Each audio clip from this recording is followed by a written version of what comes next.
కవిత అన్నింటికి రెడీ అయిపోయారా? అంతా సిద్ధం చేసుకునే తన ఆలోచనను బయట పెట్టారా? ఇక ఎవరు ఏం చెప్పినా ఎలాంటి పరిణామాలు జరిగినా కవిత తన నిర్ణయం మార్చుకోరా? ఇప్పుడివే డౌట్లు వస్తున్నాయి. ఎందుకంటే పార్టీ పెట్టేస్తున్నట్లు మొదట వార్తలొచ్చినా మళ్ళీ వెనక్కు తగ్గారా అన్నట్లు అనిపించింది. కానీ ఇప్పుడు లేటెస్ట్గా కవిత ధర్నాలో ఎక్కడా బీఆర్ఎస్ జెండా పట్టుకోలేదు, ఆ కండువా వేసుకోలేదు, అసలు ఆ నీడే లేదు. ధర్నాల్లో పాల్గొన్న ఎవరు కూడా బీఆర్ఎస్ ఫ్లేవర్ చూపించలేదు. దీంతో అందరికీ అనుమానాలు మరింత పెరిగిపోయాయి.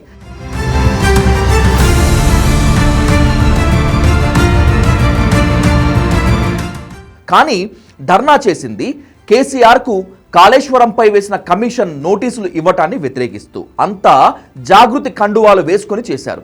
అంటే తండ్రి కోసమే పనిచేస్తూ పార్టీకి మాత్రం దూరమని చెప్పడమే దీని ఉద్దేశం అంటున్నారు. కేటీఆర్ను వర్కింగ్ ప్రెసిడెంట్గా ఉంచడానికి కవిత ఒప్పుకోవటం లేదని తెలుస్తోంది. కేటీఆర్ను పక్కన పెట్టి కేసీఆర్ఏ అన్నింటికీ నాయకత్వం వహిస్తూ కవితకు కీలక ప్రాధాన్యత ఇస్తేనే ఏదైనా జరిగేటట్లు ఉంది. లేదంటే కవిత సొంత పార్టీ పెట్టుకోవటం ఖాయంగానే కనిపిస్తోంది. పైగా జాగృతి సంస్థ ఎప్పటి నుంచో ఉన్నందున దాన్నే ముందు పెట్టి తన వ్యూహాన్ని కవిత అమలు చేస్తున్నట్లు అర్థమవుతోంది.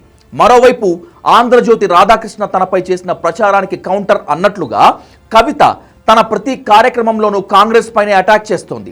కేసీఆర్కు నోటీసులు ఇవ్వటంపై మండిపడింది.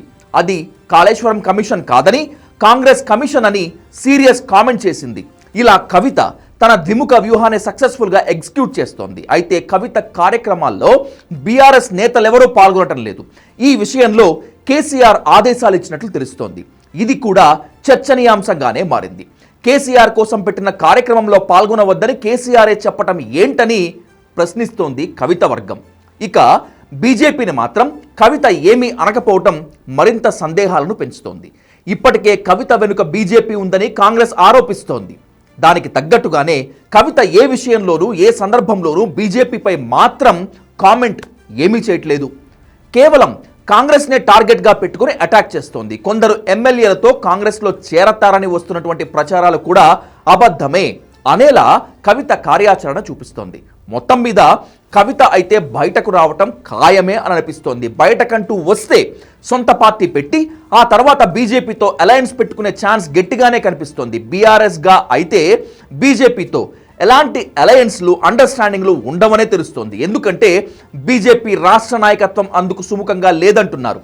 కవిత వస్తే సరే, ఇంకా కొంతమంది నేతలను కూడా బీజేపీలోకి తీసుకొని బీఆర్ఎస్ రీప్లేస్ చేసేయాలన్నటువంటిదే కమల వ్యూహంగా చెప్తున్నారు. ఇంకెన్ని పరిణామాలు జరుగుతాయో let's wait and watch on political screen.